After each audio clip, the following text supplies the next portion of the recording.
नमस्कार दोस्तों, स्वागत है आपका मेरे चैनल महेश एस्ट्रो ज्योतिष नेटवर्क पर। आज हम बात कर रहे हैं सिंह राशि के वार्षिक राशिफल के बारे में। आगामी वर्ष 2022 कैसा रहेगा आपके लिए, किस प्रकार के खुशियों को देने वाला होगा और किन किन चीज़ों को लेकर के यह नया साल आपको और भी ज़्यादा उत्साहित करेगा। तो इस संपूर्ण ग्रहों के जो गोचरीय विश्लेषण है उसको हम करेंगे। उससे पहले यदि आपको हमारा वीडियो चैनल पसंद आए तो कृपया चैनल को लाइक, शेयर एंड सब्सक्राइब कीजिएगा ताकि आने वाले सभी वीडियोस का सर्वप्रथम लिंक आपको प्राप्त हो। तो मित्रों, यहाँ हम बात करते हैं आने वाले वर्ष के बारे में। मन अनेकों प्रकार की खुशियों से ओतप्रोत रहता है।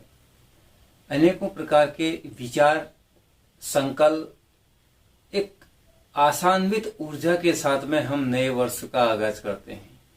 बहुत सारी ऐसी चीजें होती हैं जिनको हम कभी भी आगे लेके जाना नहीं चाहते, लेकिन बहुत सारी ऐसी चीजें होती हैं जिनको हम आगे लेके भी जाना चाहते हैं और उनको और ज्यादा अच्छा करना भी चाहते हैं। तो दिक्कत इसमें कभी कभी ये आती है कि जो हमारी प्लानिंग्स होती हैं उनके अनुरूप आगे का कार्य होता नहीं, या अगर होता भी है तो उस कार्य का एक परिणाम अनुकूल नहीं मिलता। बहुत सारी मेहनत करते हैं, बहुत कुछ हम करते हैं, लेकिन फिर भी उचित परिणाम नहीं मिल पाते। तो क्या संपूर्ण वर्ष किस प्रकार की सिचुएशन का सामना हमें करना पड़ेगा, और क्योंकि एक नए साल के अंदर में बुरी आदतों का त्याग, नई और अच्छी विचारधारा के साथ में, नए संकल्पों के साथ में, नई ऊर्जा के साथ में अपने कार्य व्यवसाय पर फोकस करना, और जो घटनाएं हमें पिछले टाइम में हुई या जिन घटनाओं के द्वारा हम दुखी हुए या जो चीज हमने चाहा कि ऐसा ना हो, तो उन सभी को भूल करके आने वाले नए वर्ष में हमें जो ग्रह गोचरीय समावेश का अनुरूप यहाँ दिखाई दे रहा है, इसमें सर्वप्रथम अगर हम यहाँ पर बात करेंगे तो सूर्य की, तो आज हम बात कर रहे हैं सिंह राशि के जातकों के लिए। और सिंह राशि के जातकों का जो ग्रह मुख्य होता है वो होता है सूर्य।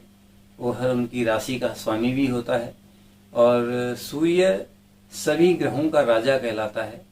और सूर्य को एक ऐसा मानते हैं कि जिस प्रकार से सूर्य का अपना एक फल होता है, परिणाम होता है, या जो व्यक्ति इससे ज्यादा प्रभावित होते हैं तो ऐसे लोग थोड़ा रिजर्व किस्म के होते हैं। तो उन लोगों को अपने अंदर कुछ व्यक्तिगत चेंजेस लाने की जरूरत होगी। वर्ष 2022 में मैं 3 चीजें सिंह राशि वाले के लिए कहूंगा। यदि यह सभी लोगों के साथ समान रूप से बातचीत करना शुरू करें, अपने अंदर के संकोच को कहें या एरोगेंसी कहें या कुछ भी कहें, उसको त्याग करके सभी लोगों के साथ मिलजुल करके रहना पसंद करें, बातचीत करना करें, और अपने कार्य पर फोकस करें, तो शायद ही ऐसा कोई और राशि का व्यक्ति होता है जो इनके आगे किसी भी प्रकार से टिक पाता है। क्योंकि यह व्यक्ति सर्वप्रथम अपने नेचर के कारण से अपने मान सम्मान के प्रति और अपने कार्यों के प्रति बड़े सजग होते हैं, और सबसे बड़ी चीज होती है कि टाइम के बड़े पंक्चुअल होते हैं। किसी भी काम के लिए कोई भी अगर समय की प्रतिबद्धता है तो सर्वप्रथम उस जगह पर यही उपस्थित मिलेंगे आपको। तो इतने पंक्चुअल टाइमिंग के होते हैं, तो यही एक्सपेक्टेशन दूसरों के साथ में रखते हैं। जब यह चीज उनकी वहां पर नहीं होती है तो फिर दूसरों के साथ में इनकी विचारधाराएं थोड़ा कम तालमेल खाती हैं। तो 2022 में ग्रहों का अगर हम देखते हैं तो सूर्य से ही अगर हम प्रारंभ करते हैं तो सूर्य का जो गोचर है वह इस पंचम राशि के अंदर में आपका चलेगा। और पंचमस्थ सूर्य शिक्षा, एजुकेशन, पढ़ाई लिखाई, इन सब चीज़ों के लिए आपको अच्छा रिजल्ट देता है अगर आप विद्यार्थी हैं।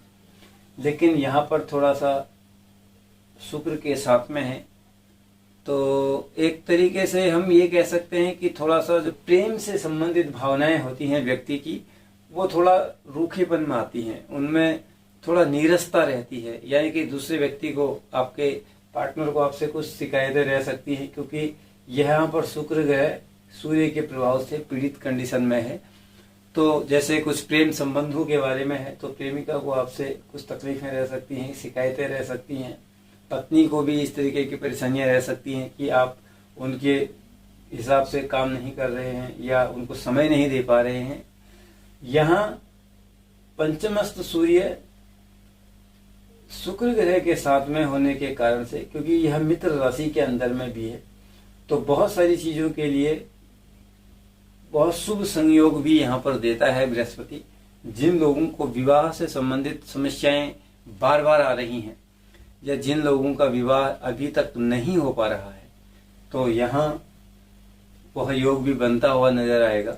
वर्ष 2022 के अंदर में अगर जिनको प्रेम विवाह करना है, तो इसके लिए 100 और 1% चांसेस हैं कि उन लोगों को इस चीज में पूर्ण सफलता के योग बनते हुए नजर आएंगे। अब हम बात करेंगे चंद्रमा की। तो चंद्रमा मन का ग्रह होता है, विचारधाराओं का ग्रह होता है, और चंद्रमा माता का ग्रह होता है। चतुर्थ स्थान भी माता का होता है, तो आपकी चतुर्थ स्थान में चंद्र केतु का योग, साथ में मंगल ग्रह की पोजीशन, और यह सुख सुविधाओं का भी स्थान होता है। तो इसके होने से कभी कभार स्वास्थ्य से संबंधित परेशानी या माता के स्वास्थ्य से रिलेटेड समस्या का आपको सामना करना पड़ सकता है, क्योंकि यहाँ चंद्रमा केतु के साथ में पीड़ित कंडीशन में है। लेकिन अगर हम इसके अलावा इस जगह के अन्य और चीजों को देखते हैं, तो चतुर्थेश मंगल चतुर्थ स्थान में ही है, तो इसका एक बेनिफिट आपको मिल सकता है। अगर आप किसी भी प्रकार के बड़े भूमि, खेत, जमीन, मकान, वाहन इत्यादि कुछ भी सेल या परचेज करना चाहते हैं, तो उसमें भी आपको सफलता मिलने के बहुत चांसेस रहेंगे। अब इसके अलावा हम यहाँ पर देखते हैं बुध और शनि। तो बुध और शनि का जो गोचर है, यह जो शनि होंगे 29 अप्रैल को यहाँ से परिवर्तन करेंगे। तो जब यह ग्रह यहाँ से इस जगह पर परिवर्तन करेंगे, तो सप्तम स्थान के अंदर में, तो केंद्र के स्वामी होकर के केंद्र में अपनी ही राशि के अंदर गोचर करेंगे। तो यहाँ पर जब शनि का गोचर चला जाएगा, तो यह एक मनोकामना पूर्ति योग बनता है। इसको सस नामक पंच महापुरुष योग भी कहते हैं, जैसे गज केसरी आदि योग होते हैं। तो सस नामक पंच महापुरुष योग जब भी यहाँ पर बनता है, तो शनि देव की कृपा निश्चित तौर पर व्यक्ति को प्राप्त होती है। यानी कि कामना पूर्ति आपकी कोई भी हो, कोई भी इच्छा आपके मन में हो, कुछ भी आपने सोचा हो, प्लान किया हो, तो उसमें से अधिकतर चीजें आपके अनुकूल होती भी नजर आएंगी। शनिदेव की कृपा के हिसाब से यह बहुत ही एक अच्छा मतलब हम इसको योग कह सकते हैं, अच्छा प्रभाव कह सकते हैं। यहाँ पर गुरु और शनि की भी अगर युति रहेगी, तो तब भी यह आपके लिए पॉजिटिव रहेगा। हालांकि बृहस्पति यहाँ से परिवर्तन करने में 12 अप्रैल को ही यहाँ से परिवर्तन कर चुके होंगे। तो गुरु की जो पोजीशन है वह यहाँ पर आ जाएगी, और शनि की पोजीशन यहाँ पर रहेगी।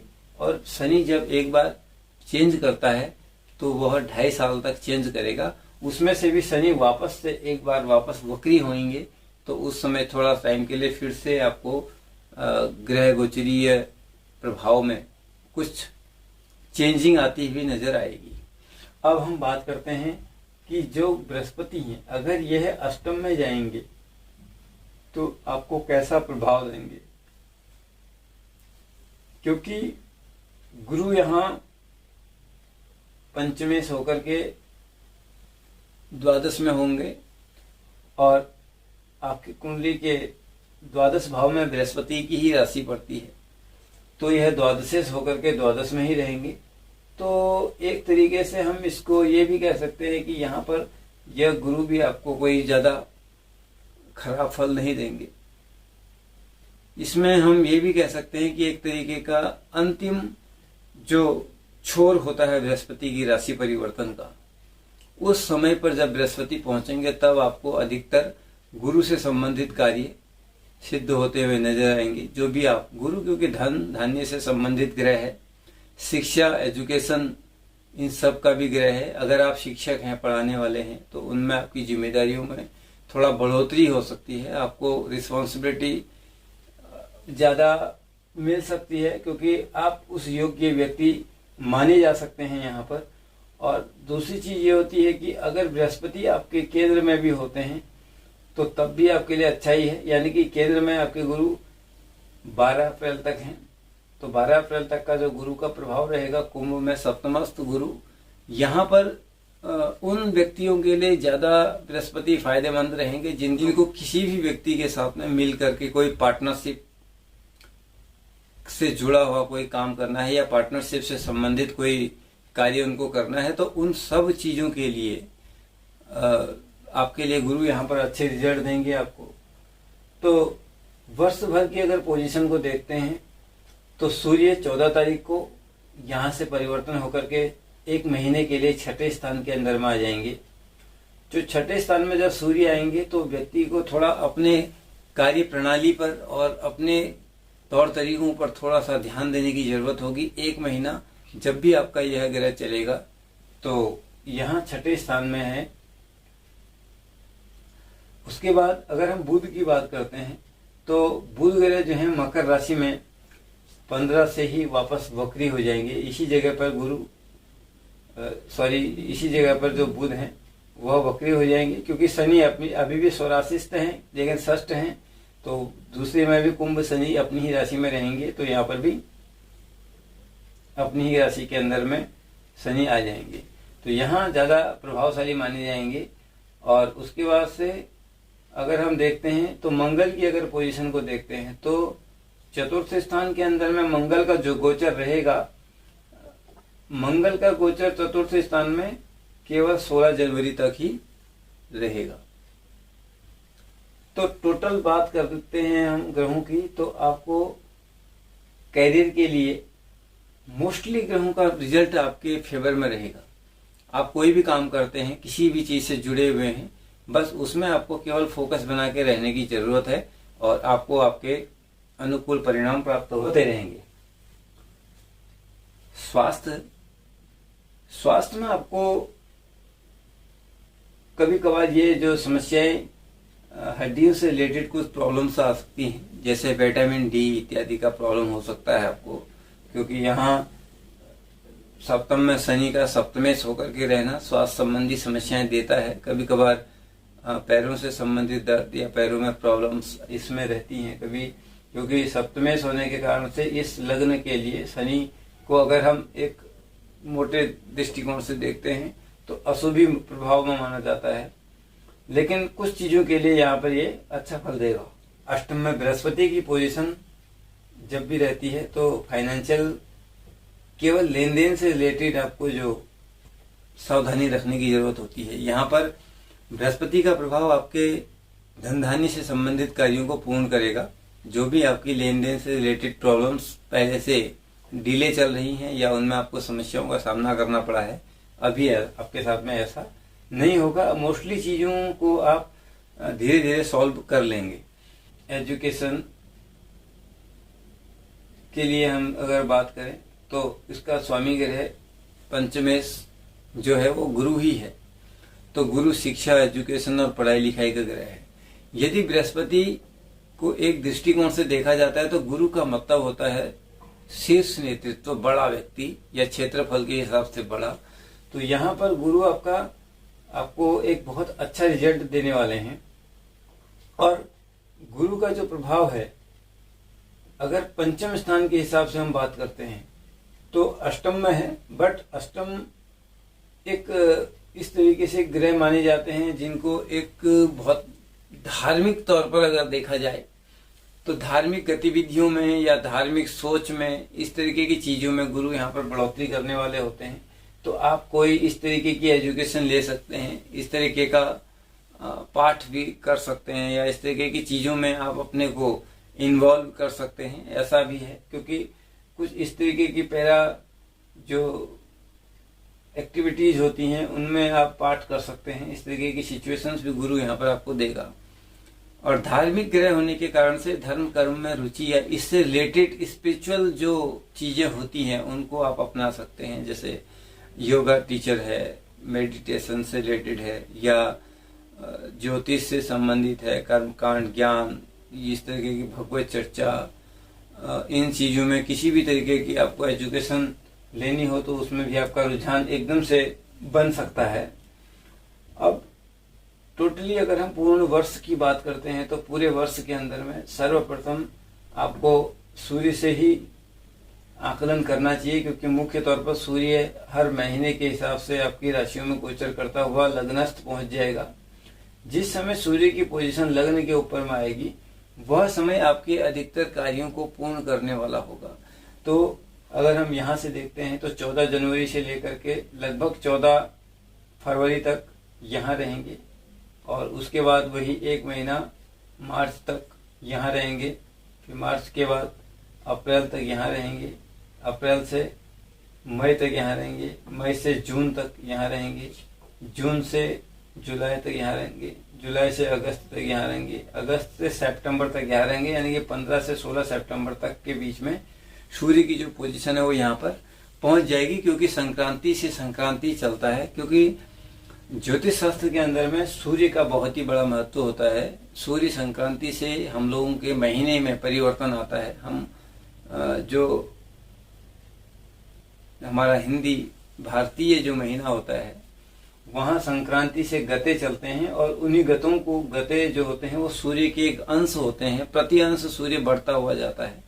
तो उस हिसाब से इस जगह पर जब भी रहता है तो लगभग ग्रह की टोटल अंश 30 होते हैं, तो वो प्रतिदिन के अकॉर्डिंग यहाँ पर रहेगा। तो जैसे जैसे ग्रह का मिडिल टाइम आएगा उस समय में आपके पास में कुछ इस तरीके की अपॉर्चुनिटीज आ सकती हैं, जिनको लेकर के या आपने कोई प्लानिंग्स बनाई हो, या आपने कभी किसी व्यक्ति को कोई चीज सौंपी हो, या कोई काम करने के लिए उसको बोला हो और वो आपको इग्नोर कर रहा हो, या आपको लग रहा हो कि वो आदमी मेरा काम नहीं कर रहा है या भूल गया, तो वो अचानक से आपको उस समय अपने पास बुला सकता है, काम के लिए आपको बता सकता है, कह सकता है, या किसी भी तरीके से आपके कांटेक्ट में आ सकता है। तो इस हिसाब से यह जो सिस्टम रहेगा पूरे साल के अकॉर्डिंग आपके लिए बहुत अच्छा है। तो यहाँ रविवार के रविवार अगर आप चाहें तो आदित्य हृदय स्तोत्र का पाठ कर सकते हैं, ये सॉल्यूशन के तौर पर आपके लिए है। और गुड़ तिल आदि का आप दान भी कर सकते हैं किसी व्यक्ति को, या किसी धर्म स्थान में कहीं पर भी गुड़ और तिल आदि दान कर सकते हैं, उससे भी आपको लाभ मिलेगा। और सुगंधित चीजों का हवन कर सकते हैं, जैसे बहुत सारी हवन सामग्री आती हैं, उसमें सुगंधित द्रव्यों को यूज करके प्रयोग में ला करके उनसे आप सूर्यदेव से संबंधित मंत्र आदि से या किसी भी मंत्र से इस तरीके का हवन कर सकते हैं, उससे आपको बहुत अधिक लाभ मिलेगा। तो राशि के हिसाब से अगर हम पूरा एक बात करते हैं तो सिंह राशि के लिए टोटल तौर पर यहाँ माइनस में कुछ भी नहीं कह सकते हैं, और एक्सपेक्टेशन बहुत ज्यादा नहीं हो तो सो रिजल्ट आपको प्राप्त होता ही रहेगा। तो केतु और चंद्रमा का जो योग है, इसके लिए मैं आपको यही कहूंगा कि जो मैंने यहाँ ये गुड़ तिल का दान लिखा है ये बहुत प्रभावशाली रहेगा। अगर सफेद तिल के हों तो ज्यादा अच्छा रहेगा। यहाँ चंद्र केतु का जो प्रभाव होता है, मानसिक तौर पर कभी कभी व्यक्ति को पारिवारिक जीवन के अंदर में बड़ा टेंशन, तनाव, कलह कलेश का सामना करना पड़ता है, बशर्ते उस व्यक्ति का इन्वॉल्यूशन उस चीज में नहीं हो, लेकिन तब भी उसको एक प्रॉब्लम फेस करना पड़ेगा। तो इसके साथ साथ में संपूर्ण वर्ष में आपका जो ग्रह गोचर एकदम परफेक्ट कंडीशन से दिखाई देता है।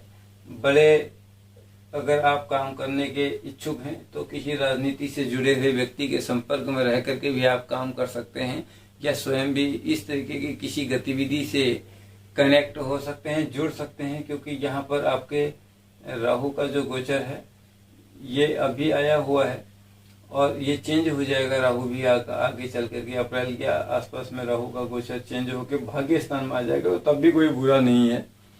तो इन सभी चीजों को अगर आप देखो तो आपको बेनिफिट्स निश्चित तौर पर इसमें मिलते हुए नजर आ रहे हैं। अगर आपको किसी भी प्रकार से कोई भी दुविधा हो या किसी चीज के बारे में आप जानते हैं तो कमेंट बॉक्स में कमेंट करके अपने बारे में पूछ सकते हैं। आज के लिए इतना ही। नमस्कार, धन्यवाद।